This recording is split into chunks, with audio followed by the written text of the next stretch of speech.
Hey everyone, and welcome back to the channel. Alright, let's talk about something we all have. Something we see literally every day, but probably never really think about. I'm talking about your jeans. No, not the whole pair, but that one super specific, kinda weird part of them. You know exactly what I'm talking about, don't you? That tiny little pocket tucked inside the bigger front pocket. What is even the deal with that thing? It's too small for your phone. It's way too awkward for your keys. And if you put loose change in there, good luck getting it out. Without looking like you're performing some kind of weird magic trick. Is it just a random piece of denim the designers threw on for fun?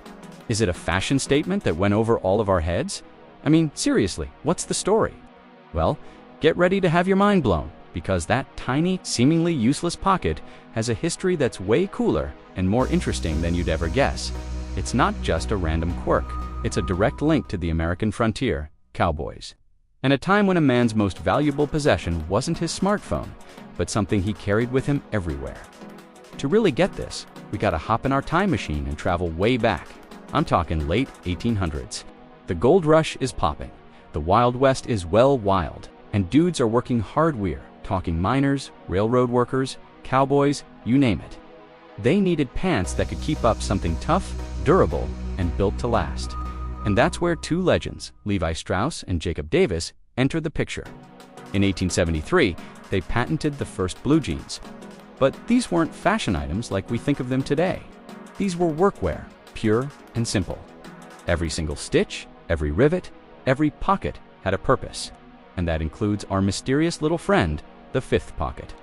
So, what was its grand purpose? It was a watch pocket.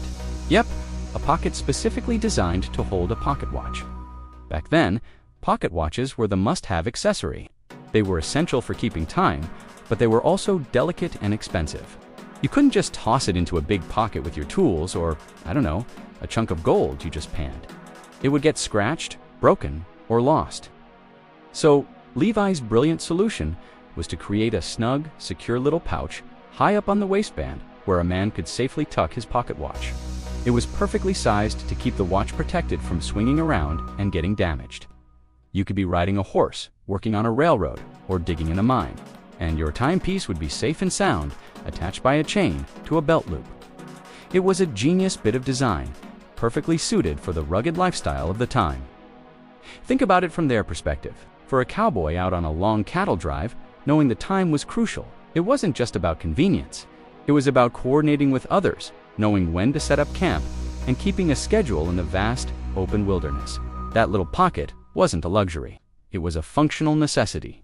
It was the 19th century equivalent of having a smartwatch securely strapped to your wrist. Now, as the years went by, things started to change.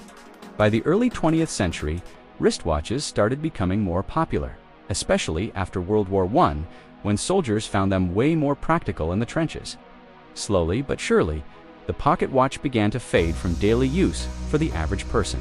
So, you'd think the pocket design for it would fade away too, right? Wrong. This is where it gets really interesting. Even though the original function was becoming obsolete, the watch pocket stuck around. It had become such an iconic part of the five-pocket jean design that getting rid of it felt wrong. It was part of the DNA of Denim Levi's, and other brands just kept including it. It became a legacy feature, a nod to its own history. And as people stopped carrying pocket watches, they started finding new, creative uses for that tiny pocket. It became the unofficial coin pocket. It was a decent spot to stash a few quarters for a payphone or a vending machine. Others used it for matches, keeping them dry and separate. Some people tucked their ticket stubs in there after a movie or a concert.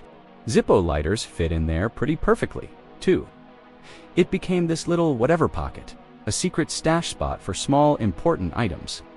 I've heard people say they keep guitar picks in there, a single key, lip balm, a folded-up $100 bill for emergencies. The list goes on. It's like this little personal Easter egg on your pants.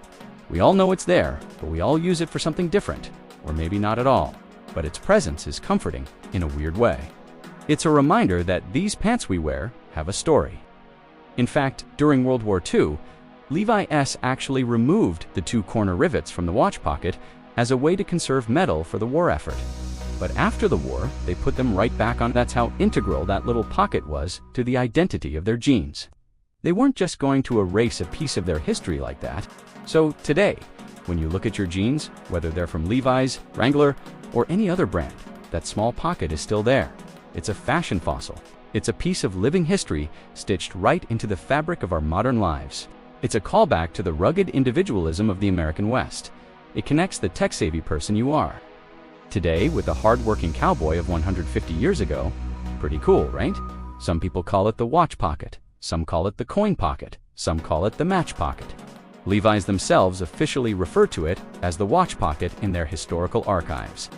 But whatever you call it, it's a signature element of the most popular piece of clothing in the world. And now you know the secret. You are officially a jeans guru. The next time you're out with friends and someone says, "Man, this little pocket is so useless," you can drop some serious knowledge. You can tell them the whole story about cowboys, gold miners, and the evolution of timekeeping. You'll look like a total genius, trust me. It just goes to show you that sometimes the things we overlook have the most fascinating stories behind them. It's a reminder that design, especially good design, often carries its history with it, even long after its original purpose has faded away. That little pocket isn't useless. It's a tribute. It's a design element that has survived for a century and a half, outlasting its original function to become a beloved, iconic quirk. So, what do you guys use that little pocket for? I'm genuinely curious. Drop a comment down below and let me know the weirdest or most useful thing you've ever stashed in there. Maybe we can come up with some new 21st century uses for it. A place for your wireless earbud case? A tiny flash drive? A lucky charm? The possibilities are endless. Thanks so much for hanging out and diving into this little piece of fashion history with me. If you enjoyed this and learned something new, do me a favor and hit that like button. And if you haven't already, make sure to subscribe and turn on notifications so you don't miss our next deep dive. See you in the next one.